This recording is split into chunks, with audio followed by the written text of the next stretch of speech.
Ouh.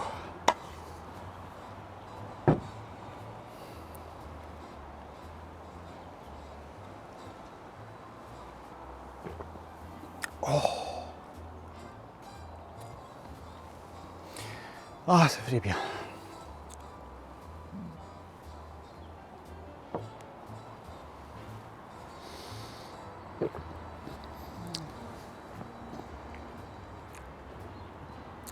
Quoi de tel après une bonne journée de travail, après une grosse semaine, que de s'ouvrir un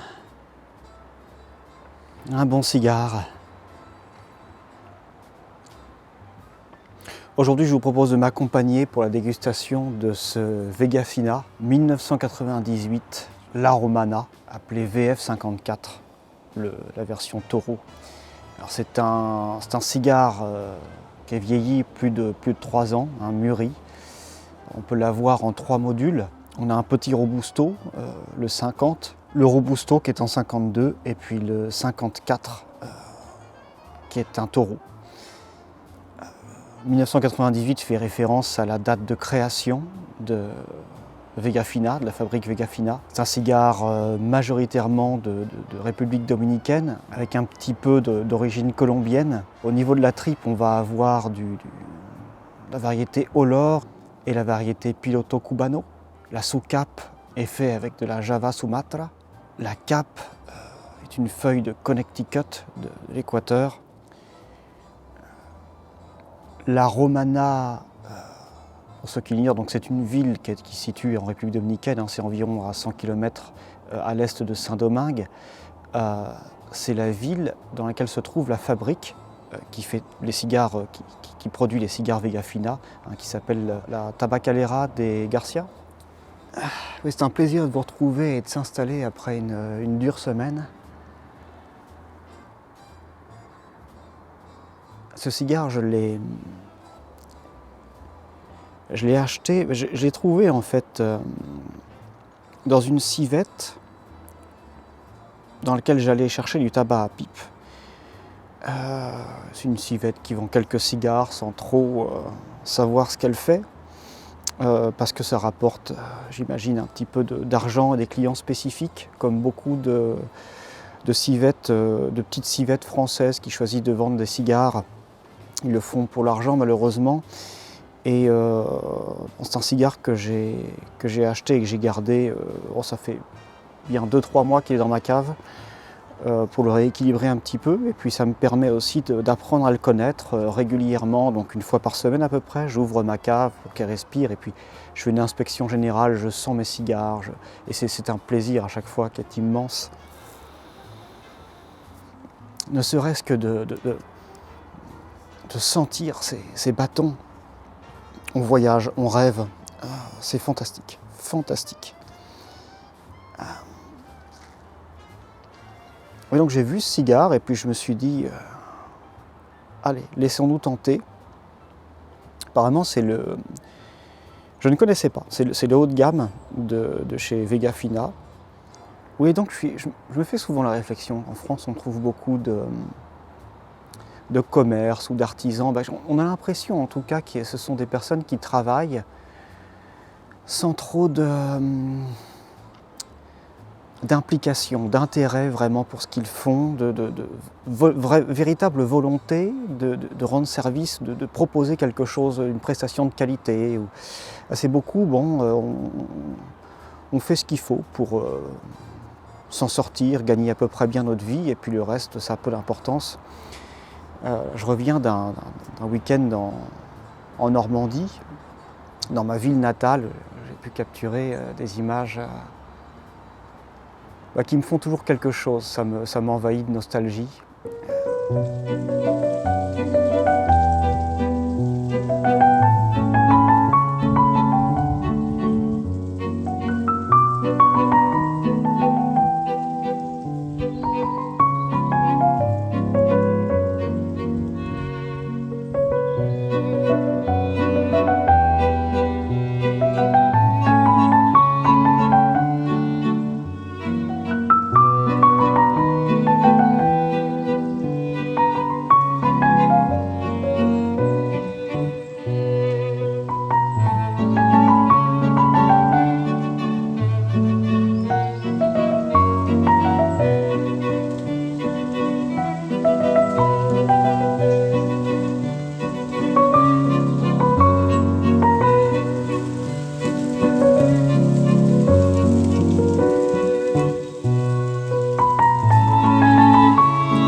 justement, tout l'intérêt, c'est que c'est vieux.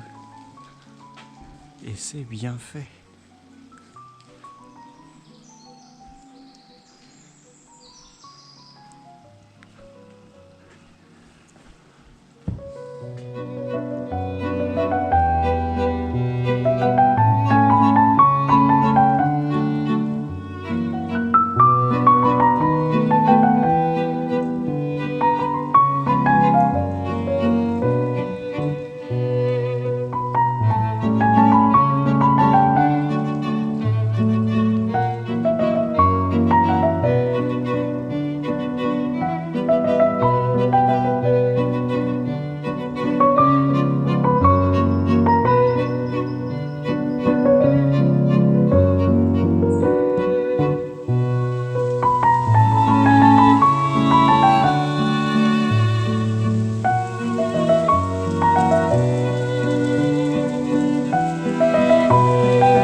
Sur la route du retour, j'ai entendu un problème sur l'une de mes voitures, un problème de moteur. Donc j'ai conduite dans un garage. Ah ouais, tu vois, le moteur fait un drôle de bruit. Et donc là, j'avais une grosse semaine qui m'attendait, ça tombe toujours comme ça. Énormément de rendez-vous, je suis sur plusieurs tournages en même temps en plus. Enfin, j'ai toujours une vie un petit peu, je vis à 100 à l'heure. Et alors ça fait 2 fois que je retourne au garage pour le même problème.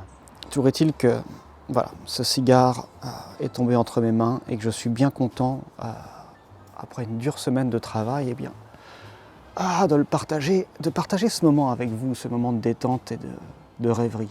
Esthétiquement, on a une petite tache sur la cape, mais ça, on ne va pas en tenir compte, c'est pas bien méchant.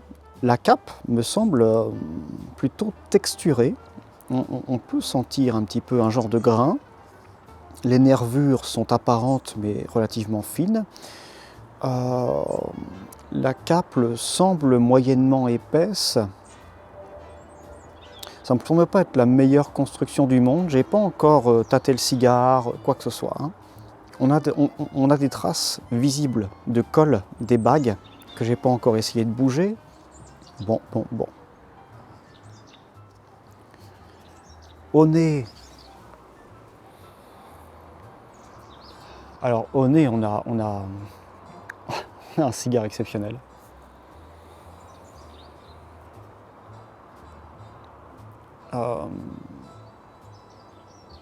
Ça sent le cubain. Ça sent le cubain. À peu de choses près, avec peut-être un tout petit peu moins de dimension, j'entends par là, de profondeur du poivre. Mais sans ça, ça sent le cubain. Ça sent le puro. On a ce doux mélange, cette sainte trinité, j'ai envie de dire presque, entre le boisé, le vanillé et le poivré. Et ce vanillé très clair avec ce poivre, on a un poivre, je dirais, gris là, parce qu'on a à la fois un petit peu de profondeur du poivre noir, vous savez, de claque en quelque sorte, mais cette légèreté du poivre blanc, cette clarté olfactive. La vanille n'est qu'un accent, juste pour éclaircir un petit peu le boisé et le poivré. Fantastique. Fantastique. Tout est dans la complexité, je veux dire la pluralité de ces saveurs, mais aussi leur subtilité et leur mélange. Ce dosage, c'est fantastique. Ça sent bon. Oui, alors là, c'est amusant parce que...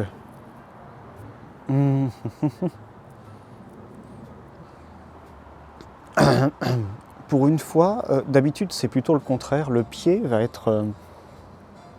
on va avoir une expression un peu plus marquée.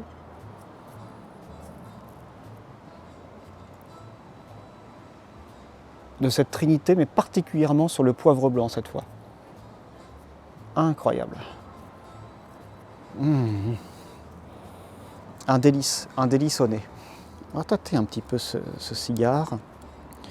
Pour l'instant, tout va bien. Et il me semble pas trop mal. Peut-être un petit peu par ici, on va avoir un peu plus de dureté. Je peux sentir des nervures de feuilles sous la cape. Je peux en sentir notamment 2 grosses. Bon.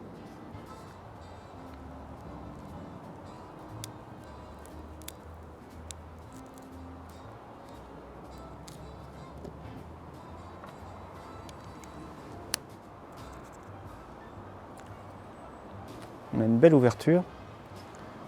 Le cigare s'est bien cisaillé.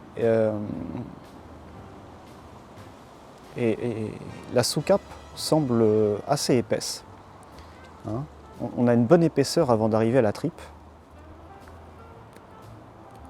J'ai un excellent tirage. Peut-être un petit peu aisé, un petit peu trop aisé. Donc au niveau du confort en bouche, ça va être très agréable. Maintenant, il faudra voir si le cigare va brûler correctement et ne pas s'éteindre trop vite. Voilà, pour ce qui est des bagues, j'arrive pas à les bouger. Je pense qu'il y a eu beaucoup trop de colle d'appliquer.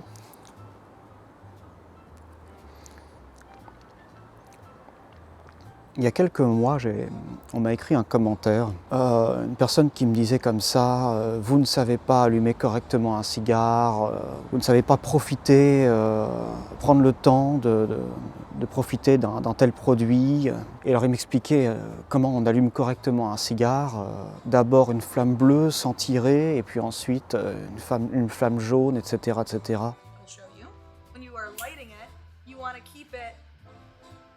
Just at the top there. So it barely even looks like your cigar is in the flame. Directly into the foot, and then you just inject heat all the way up into the shaft of the cigar.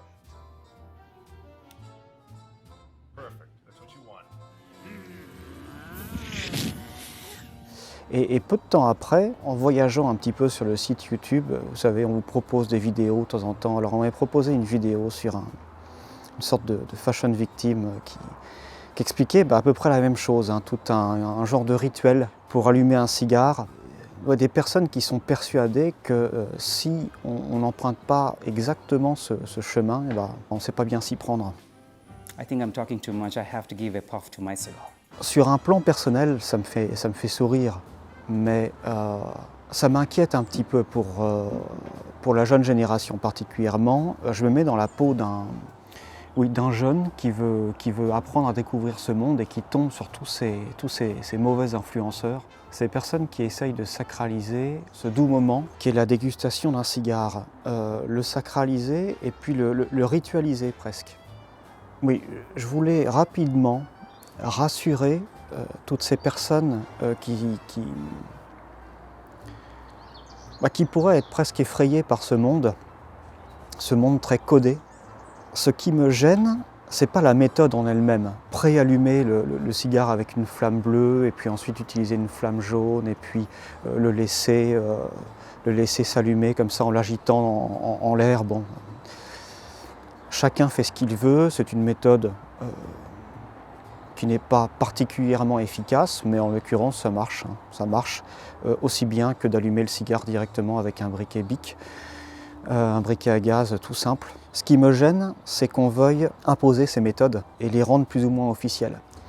À toutes ces personnes mal éduquées qui essayent d'imposer une gestuelle liée au cigare, à la dégustation d'un cigare et au plaisir qu'on peut avoir à fumer un cigare ou une pipe, peu importe, je voudrais vous dire, citez-moi une personne qui appartient au monde du cigare. Je parle d'un véritable amateurs de cigares, des fabricants de cigares, des vendeurs de cigares, des personnes qui sont nées et qui vont mourir dans le milieu du cigare, qui respirent le cigare toute la journée.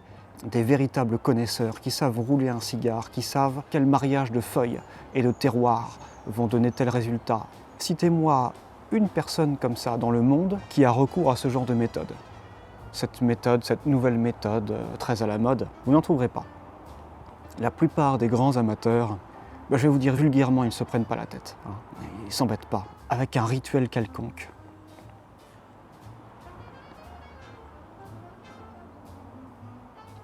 Il ne s'agit pas non plus de faire n'importe quoi, mais il y a une limite à ne pas dépasser. Je veux dire. Et surtout, encore une fois, l'important c'est de ne pas imposer à qui que ce soit une méthode particulière, parce qu'il y a plein de méthodes qui marchent très bien, et finalement très peu de différence entre ces méthodes. Hein, et j'essaye de me mettre dans la tête d'une de ces personnes, c'est très difficile, hein, une de ces personnes très fermées d'esprit, étroites. J'imagine que c'est le type d'individu qui essaie d'appartenir à une communauté, qui doit se sentir rejeté d'une façon ou d'une autre, et qui surcompense en vomissant un savoir qui n'en est pas un finalement, hein, en essayant de dégorger des connaissances qui n'ont pas de fondement. Et encore une fois, donc, pour revenir à cette jeune génération, j'essaie de me mettre à sa place, c'est pas facile, hein, c'est difficile d'avoir de bons fondements quand on veut intégrer une communauté quelconque.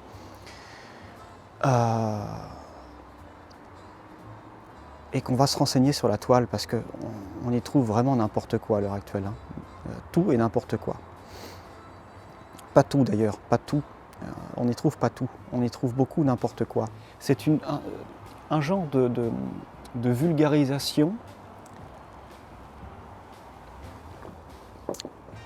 d'une gestuelle qui avait un sens, qui est réinterprétée et qui n'a plus de sens. Pour faire bien devant les copains, eh ben on répète un petit peu ce qu'on entend sans vraiment comprendre de quoi il s'agit en profondeur. C'est comme ça, je pense qu'il y a toujours eu des personnes comme ça, mais elles émergent avec ce monde connecté. Il faut vraiment faire attention à avoir un maximum de sources, de façon à pouvoir mieux distinguer le vrai du faux, et le raisonnable du ridicule.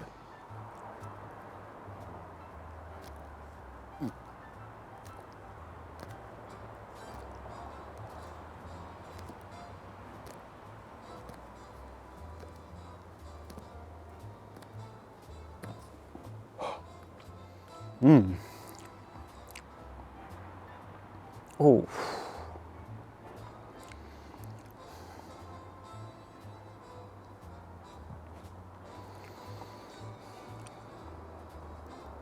Alors, fantastique. Dès le départ, j'ai des saveurs assez végétales.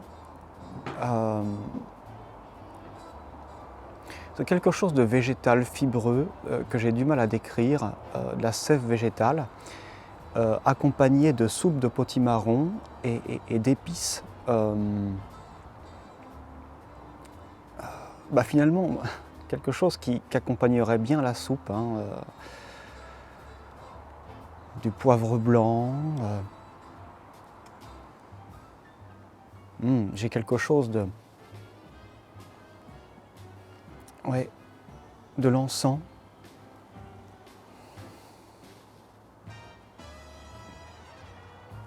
Wow, c'est fantastique. La dimension épicée, j'ai du mal à la décrire. Elle est fantastique. Fantastique. Quelque chose d'un tout petit peu fumé.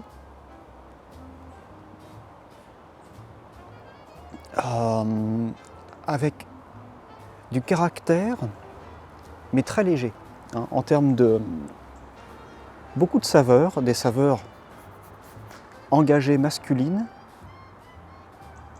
mais une fumée très légère, hein, pour l'instant, assez peu roborative. Waouh! Alors là, c'est une sacrée surprise. Je ne m'attendais pas à ça. Alors vous excuserez le bruit environnant, hein, là j'avais envie de me faire plaisir, de prendre un bon moment pour se détendre. C'est peut-être pas le meilleur moment de la journée pour filmer, ni le meilleur endroit, mais bon, peu importe, on se fait plaisir. Waouh, attendez, il faut que je trouve un peu plus de détails d'explications sur cette soupe de potimarron. Oh, c'est chaud, on a presque un petit peu de tomate. Et il y a un genre de fumée que j'arrive pas encore bien à... J'arrive à déceler un petit peu de fenouil aussi. Qu'est-ce que c'est que ce fumée? Il y a de la terre. Ah, c'est incroyable.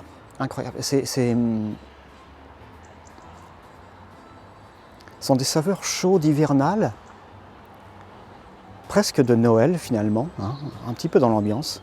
Il y a un aspect de ce cigare qui me rappelle également la bière de Noël. Ça fait beaucoup de choses. Hein. Ah, du céleri aussi. Ah, alors, incroyable. Soupe de potimarron, céleri, tomate, poivre blanc, encens, terre. Ouais. Tout ça est très complexe, mais aussi très léger. A priori, il pourrait s'agir du cigare le plus bizarre, mais aussi un des plus intéressants que j'ai jamais fumé.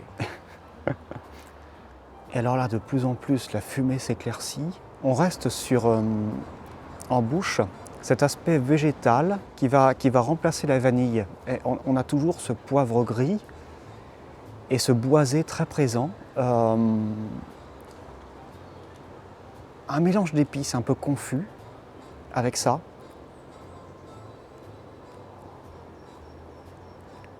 C'est très intéressant.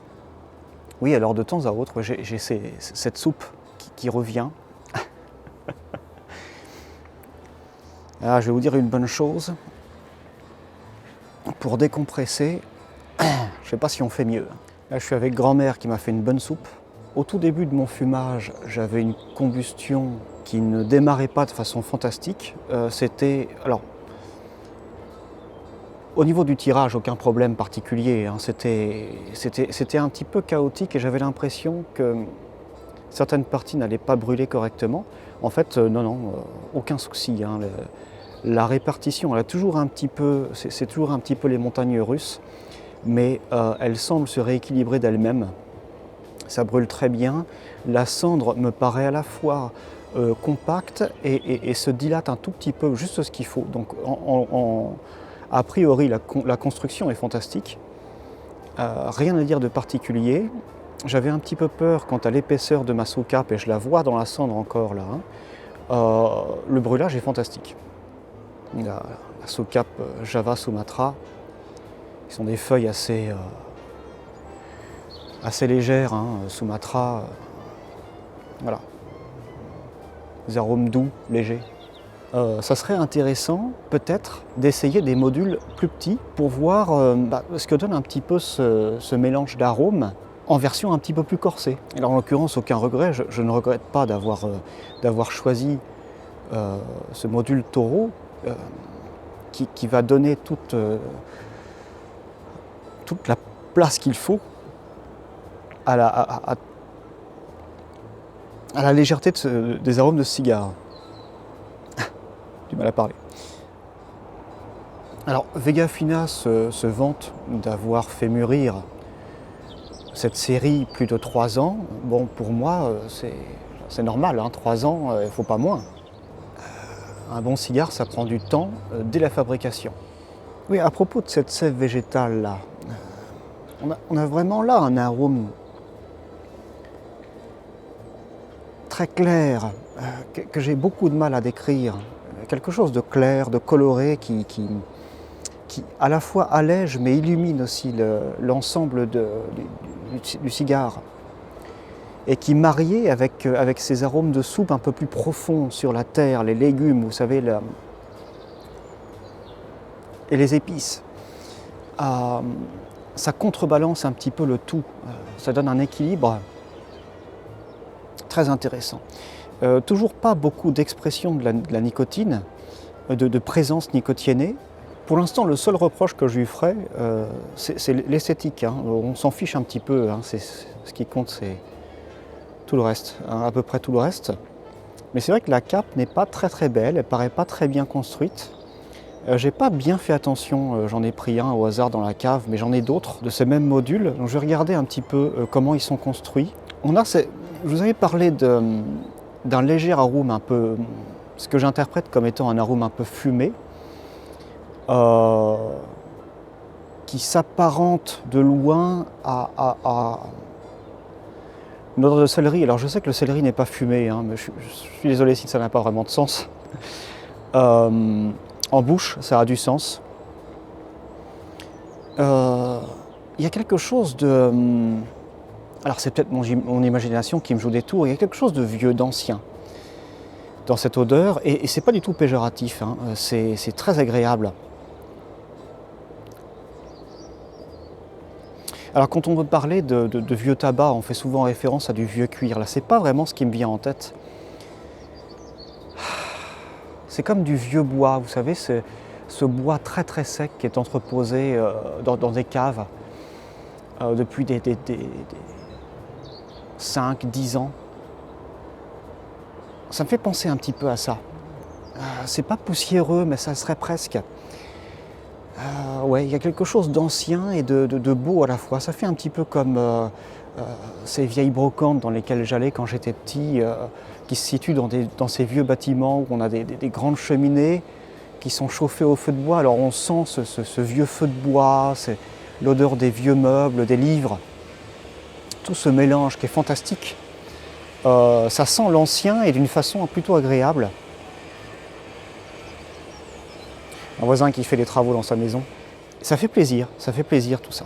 Je prends de longues pauses entre 2 tirages et le cigare maintient sa combustion, sa qualité de tirage. C'est fantastique. Alors c'est vraiment une bonne surprise à ce niveau-là parce que c'est l'aspect qui me faisait un petit peu peur. La construction, en vue de l'esthétique du cigare, hein, le fait qu'il y ait beaucoup de colle, que la cape soit pas belle, il y avait quelque chose de maladroit. Et finalement, vous voyez, encore une fois, il ne faut pas se fier aux apparences. Hein.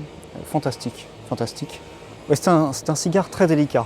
Pas vraiment évolutif pour l'instant, mais enfin bon, dans ma culture, on est encore quasiment à l'allumage, hein, dans cette introduction au cigare. Ça me fait d'autant plus plaisir que Vegafina, c'est un fabricant qui s'est fait connaître en proposant des produits plutôt entrée de gamme, hein, accessibles. Accessibles mais bons, hein, c'est pas du tout une critique, hein, en tout cas une critique négative. Et ça me fait plaisir de voir de pouvoir goûter leur savoir-faire dans le haut de gamme finalement, hein, de savoir que voilà, ils ne font pas que des produits simples, accessibles, bons, mais pas non plus merveilleux. Et ils savent faire vraiment de très très bons cigares. Ça pour moi, c'est un cigare à la fois accessible à tous, en vue de sa douceur et de son absence de roborativité, et qui pourrait satisfaire des personnes exigeantes, des explorateurs professionnels du goût. Petite chute de température. Mais quoi de plus agréable que de déguster une bonne soupe sur la terrasse en hiver. Boire du thé quand il fait froid, ça fait une chose très bien, c'est compresser la vessie. Et voilà, un cigare qui tire très très bien malgré la pause. Incroyable. Merveilleux ce petit Vegafina. Merveilleux. On va pas se laisser démonter pour autant. Hein. Ah non. J'ai une légère odeur de gaz. Donc par sécurité, j'ai dégazé un peu. Pour être honnête, je ne remarque pas une grande évolution pour l'instant. J'ai pas forcément non plus de désir d'évolution. On a peut-être un léger... C'est moi ou un morceau vient de tomber? Un léger... Peur de me brûler la moustache avec... Bon, j'en ai pas de moustache, mais...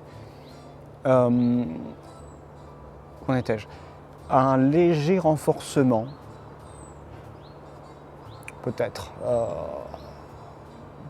Pas en ce qui concerne la puissance du cigare, mais plutôt un peu plus d'épices, un peu plus d'épices. Alors c'est négligeable, négligeable, pour l'instant. Le soleil réapparaît. Pas pour longtemps.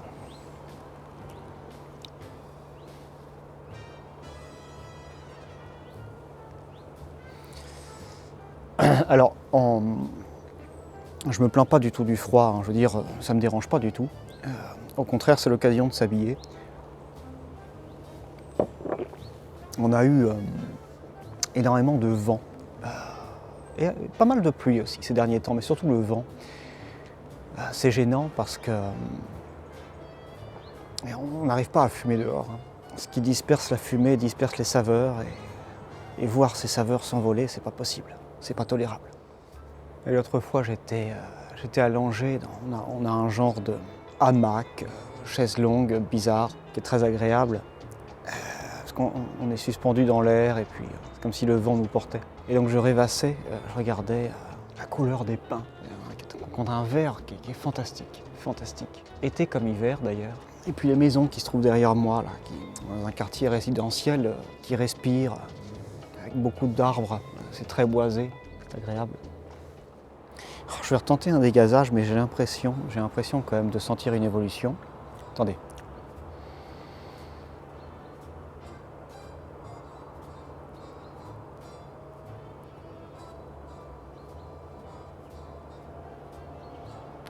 Parce que là, j'avais l'impression jusque-là d'avoir une augmentation des saveurs, justement, ce que je vous décrivais comme étant ce parfum ancien, hein, de bois, d'antiquité.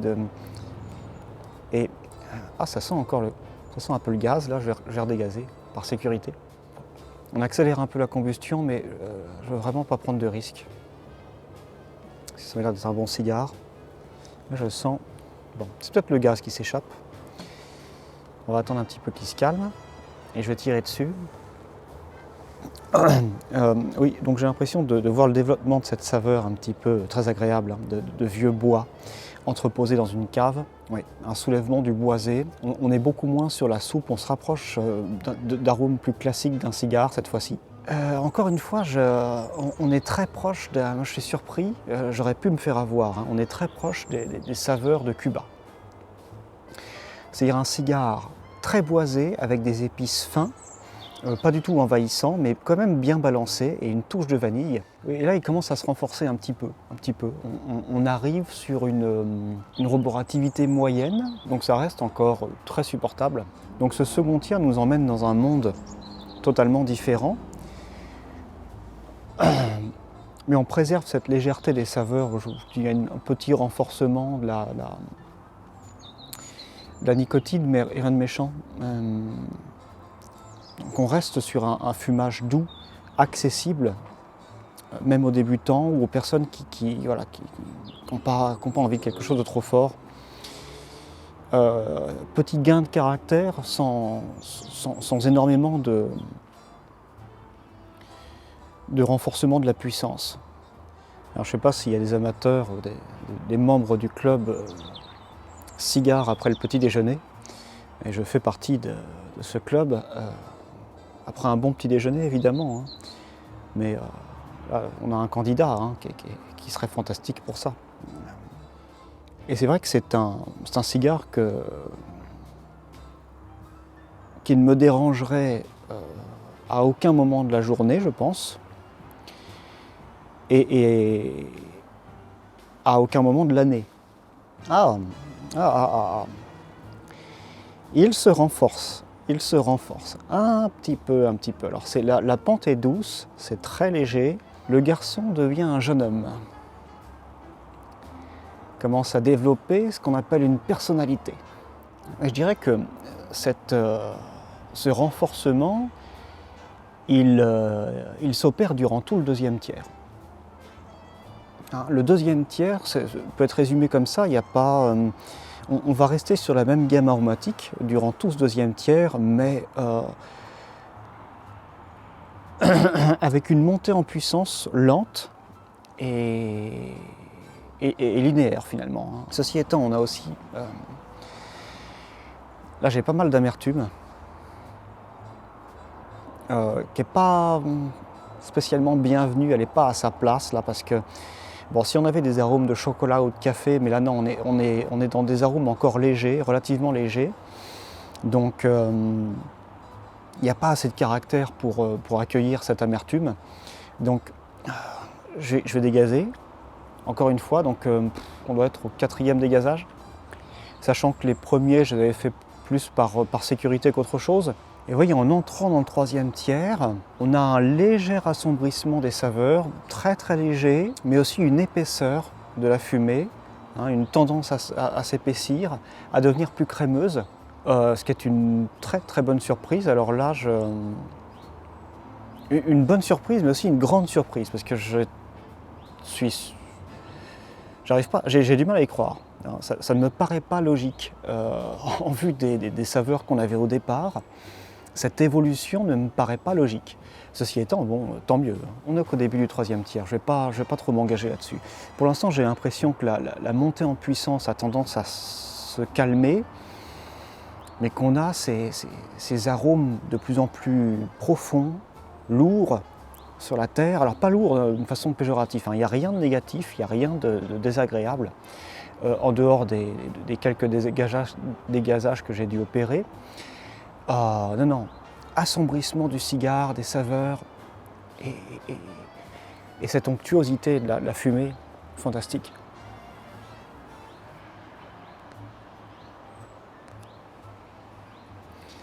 Alors là, après notre soupe, je pense qu'on a mérité un café pour accompagner ça. Incroyable. Incroyable. Et en parlant de café, alors ça n'a pas le goût de café, mais on commence à avoir quelque chose d'un petit peu torréfié.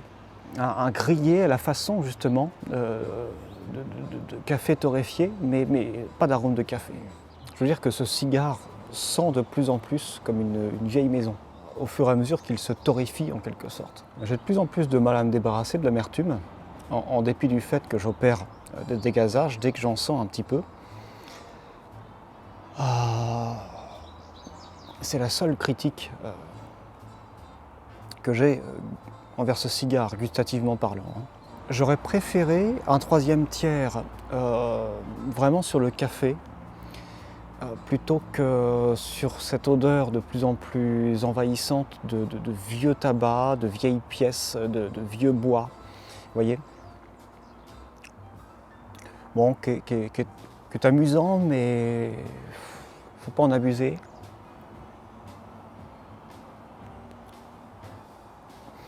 Ben, c'est pas désagréable, hein, et la profondeur des saveurs est là. Il y a du caractère, hein, de plus en plus. Définitivement, hein, il continue. Contrairement à ce que je pensais au début du 3e tiers, j'avais l'impression qu'il stagnait. Non, non, ça continue, mais c'est tellement doux que finalement il faut un peu de temps pour le réaliser. Ça continue tout doucement à se renforcer, mais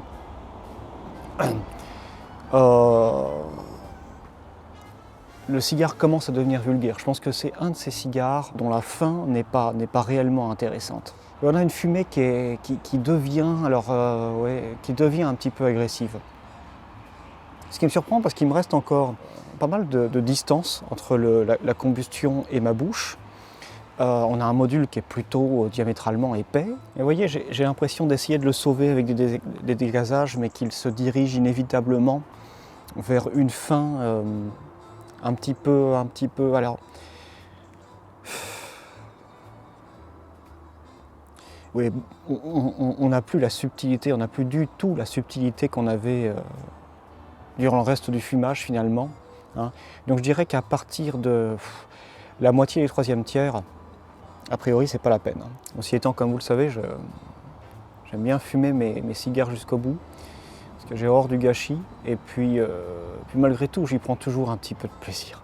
J'embrasse l'imperfection, tout n'a pas besoin d'être extrêmement savoureux et parfait. J'aime bien également qu'un produit ait un aspect un petit peu rustique, un peu non poli sur les bords. Finalement, c'est comme une personne qui va avoir de grandes qualités, mais sans les défauts, ça ne serait pas un tout cohérent. I just sit and smoke sometimes 12 cigars a day, maybe sometime more than that. Anybody say, "What you smoking for?" It makes you feel better. Donc sur ce, mes amis, je vous remercie d'avoir partagé ce moment avec moi. N'oubliez pas de profiter de la vie, n'oubliez pas de vous détendre, c'est très important régulièrement. Arrêtez le temps, prenez un peu de recul, réfléchissez. Contemplez et détendez-vous.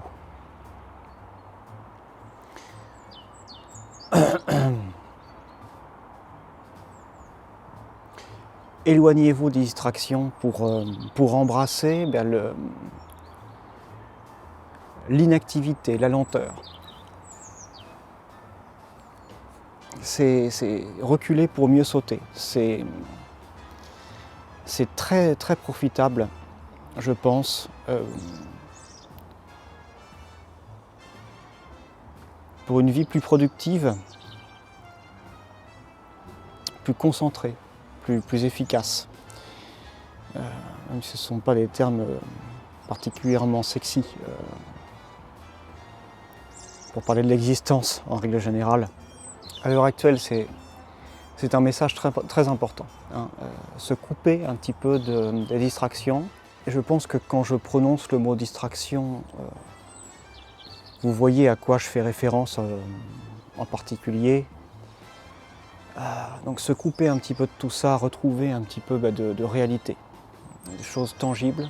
À bientôt les amis, n'oubliez pas non plus. Happy Mama, Happy Casa. Cigare Papa.